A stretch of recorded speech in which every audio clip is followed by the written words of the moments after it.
good evening, or afternoon now. Welcome to my presentation. Today I'll be talking about First Nations access to water and sanitation and solutions towards the future.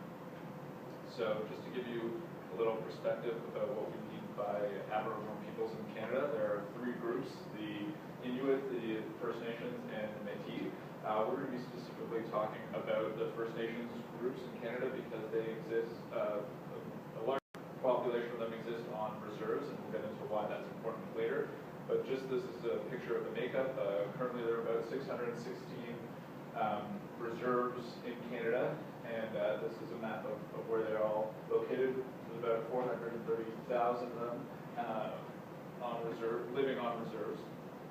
And you can see the majority, about 30% of them, about 30% of the communities have 1,000 people or larger, but most of the communities are smaller than 1,000 people.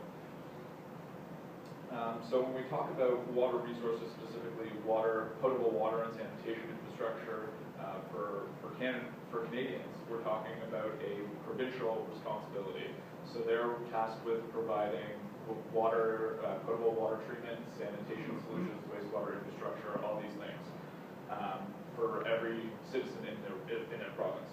Unfortunately, because First Nations reserves are under federal jurisdiction, they are not covered by the same laws that govern the rest of provincial citizens. So we have the provincial government that's responsible for providing wastewater and water services to their citizens, but the federal government is responsible for First Nations. The Canadian Charter of Rights and Freedoms, signed by Pierre Trudeau and the Queen, basically guarantees everybody right to this. But the problem is that there are no federal or provincial laws that regulate drinking water for First Nations communities. The three federal arms that are responsible or have a hand in water and sanitation on First Nation reserves are Aboriginal Affairs in Northern Development Canada, Health Canada, and Environment Canada. Recently changed its name from INAC to be with the times. And basically they fund sort of large-scale infrastructure development projects for First Nations. Health Canada has a regulatory and guideline impact, and Environment Canada looks at more so the fisheries and overall environmental health. But none of these federal arms have any legislation or authority to monitor and provide water and sanitation services. So First Nations reserves are the only population group in Canada that is dependent on federal jurisdiction and government for water treatment and delivery policies and programs. So there's really this regulatory gap between the provincial government saying we provide services for First Nation for all of our Canadians, but because there are this population of First Nations reserves, they're not willing to extend their service to that, and the federal government doesn't really have the services or the authority to go in and say, okay, we're going to provide this to you. So how bad is the situation right now? Well, it's pretty bad. Two recent national studies have just not got a whole lot to say when it comes to drinking water advisories. This one study, the drinking water advisories in communities in Canada, a national overview. Basically, you can see the trend here of drinking water advisories, and we mean either a boil water advisory, a do not consume water advisory, or just a regular drinking water advisory. And so you can see the numbers from 2003 to 2007 are increasing. And most of these will highlight that it's not like they're under a boil water advisory or drinking water advisory for a day or a week. Some of these can go, I think the longest was 12 years in this study, and it's still ongoing. The same is true for this national assessment of all the water systems on First Nation reserves. And this, just to note, we see that a lot of 40% high risk, and this one's a little skewed because there aren't a lot of wastewater systems on reserves. So these are the numbers for the ones that were inspected, but keep in mind there's a lot that just don't have that type of infrastructure. And as of November 30th, emailed the Health Canada to see if there are later, more recent numbers, but there are 131 First Nations communities across Canada under some type of drinking water advisory, and this number rarely ever changes, and if it does, it goes up.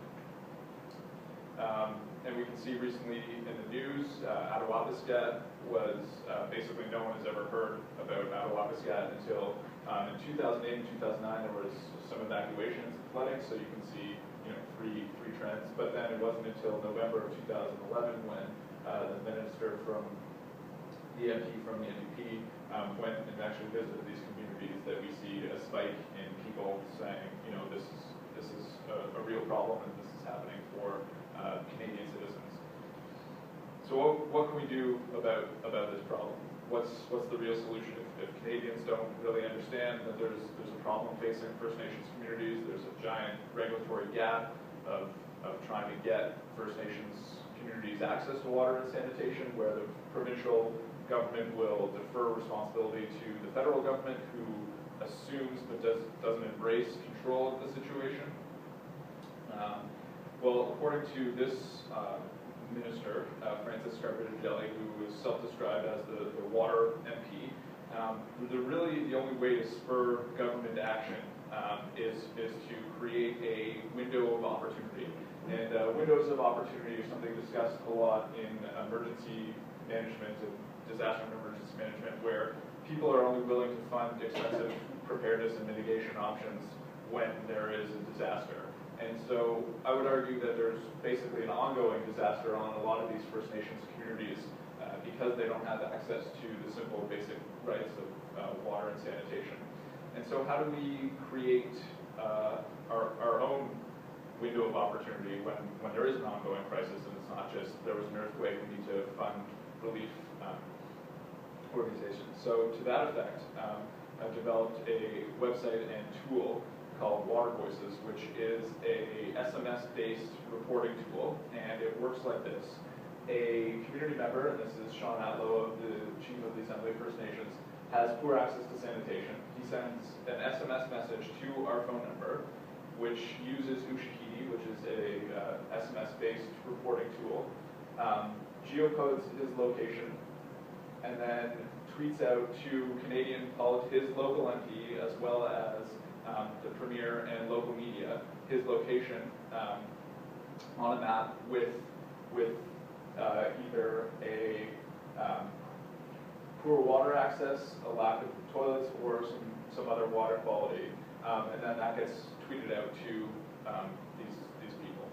And we're hoping that this tool will sort of create this energy around First Nations access to water and sanitation. It'll really work towards providing the solution on the policy side that will engage the federal and provincial governments, along with the Assembly of First Nations and other Aboriginal leadership, to work towards a solution. Because on the technology side, it's really not a question of providing the infrastructure that we have in these cities, because most of these communities are under 1,000 people. So it's really about leapfrogging over conventional water treatment plants in favor of more a direct approach, which is called a packaged plant, and this is just a standard packaged plant produced by Siemens. Basically a turnkey water or wastewater infrastructure that is designed to be dropped down and switched on, and you have access to water. This is the same package plant, but solar powered version of it, and that requires even less infrastructure. Just to give you an example about how easy it would be, we look at Constance Lake First Nation, which is over here, which is about 30 kilometers away from, 30 to 40 kilometers away from Hearst, Ontario. Situation on, let's see, Hearst is a town of 6,000 people, Constance Lake 2,000 people. Oops. So Hearst basically uses 30% of their water treatment plant's capacity, whereas if we turn Constance Lake, nation's first water treatment plant on, it would be extreme harm to the public. Generally read that to fix it. The federal solution was to truck in bottled water, but they recently stopped doing that, and so we have a town that's literally 40 kilometers away from another town that has crazy access to water, that's only using 30% of their water infrastructure, and we have Constance Lake, which can't even turn on their water treatment plant. So the bottom line is, it's not rocket science that we have these solutions. We have the capacity to provide these communities with water and treatment, water and sanitation services. And we're talking about a population that's about the size of the amount of people that attended the Indianapolis 500 last year. So thank you, and that's everything.